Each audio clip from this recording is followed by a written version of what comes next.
मुजफ्फरनगर में बच्चे के वायरल वीडियो पर राहुल गांधी के बयान की बीजेपी केरोसिन बांटने का काम कर रही है और केरोसिन छिड़क कर रखी है।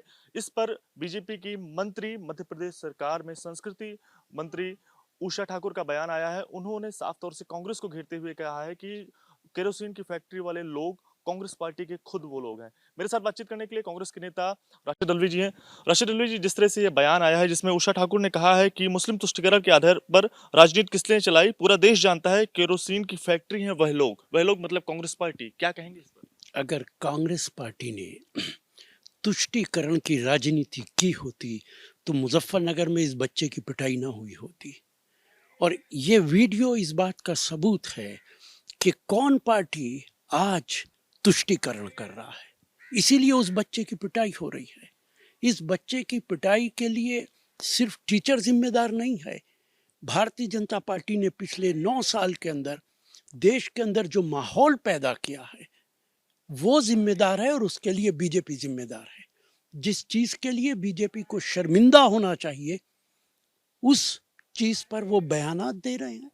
अभी 2 दिन पहले मैं कहीं चाय पीने गया, अच्छे पढ़े लिखे लोग, उनका बच्चा मेरे पास आया जिसकी उम्र 20 साल है।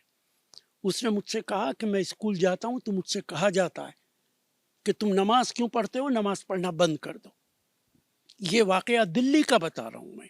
तो ये मामला सिर्फ मुजफ्फरनगर का नहीं है, पूरे हिंदुस्तान के अंदर भारतीय जनता पार्टी और आरएसएस ने ये माहौल पैदा किया है। निश्चित तौर पर आपने भी जो वायरल वीडियो हो वो आपने देखा होगा। इस पर भी मंत्री जी का बयान आया है। उन्होंने कहा ये सब निरर्थक बातें हैं, पढ़ने लिखने के लिए हम सबको भी मार पड़ी है, इस वजह से बच्चों की पढ़ाई लिखाई में सुधार हो, इस वजह से उसको भी इस तरह से मारा गया। और साफ तौर से अभिभावकों को इस तरह से हंगामा नहीं करना चाहिए।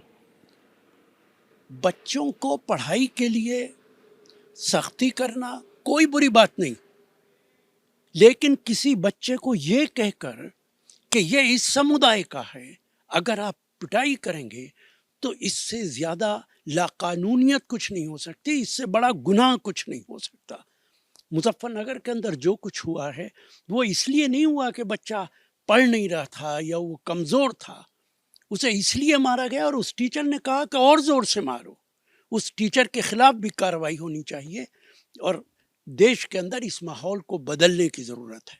अच्छा, जैसा उन्होंने कहा कि बच्चों की भलाई के लिए उन्हें पीटना भी पड़ता है, आप इस बात पर क्या क्या इस तरह का रिएक्शन देंगे? क्या मारपीट से ही बच्चों की पढ़ाई संभव है? देखिए, हालात बहुत बदल चुके हैं।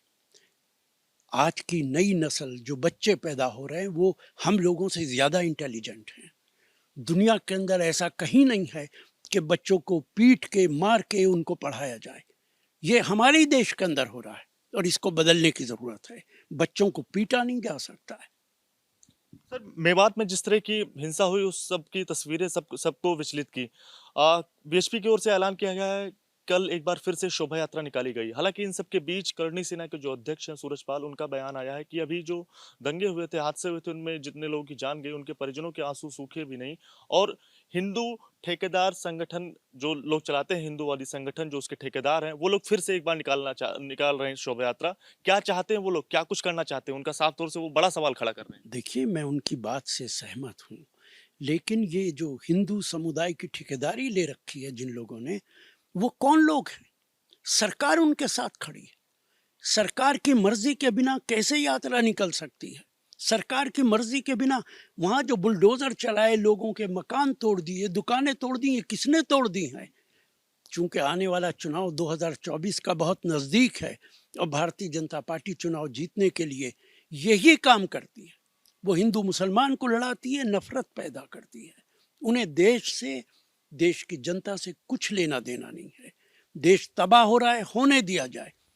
हिंदू मुसलमानों को लड़ाया जाए और सत्ता हासिल की जाए। ये हरियाणा में जो कुछ हुआ है वो सबसे बड़ा सबूत है। और दोबारा यात्रा करने की इजाजत कैसे दी जा सकती है जबकि सरकार को मालूम है कि अभी क्या हो के चुका है? इसका मतलब है कि सरकार उनकी पुष्ट पनाही कर रही है। हालांकि बीएचपी की ओर से कहना है कि परमिशन किसी से मांगी नहीं तो परमिशन के मना करने का सवाल ही नहीं उठ रहा। और ये तीर्थ यात्रा इसके लिए परमिशन की जरूरत नहीं होती है। ये विनोद बंसल का कहना है, जो बीएचपी के प्रवक्ता हैं।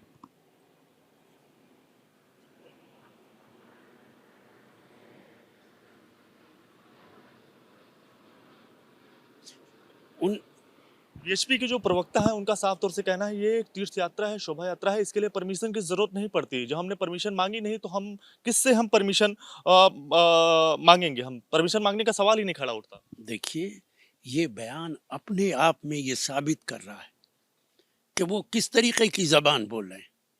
उन्हें परमिशन की जरूरत नहीं है, बेखौफ हैं, उन्हें कोई डर नहीं है सरकार का।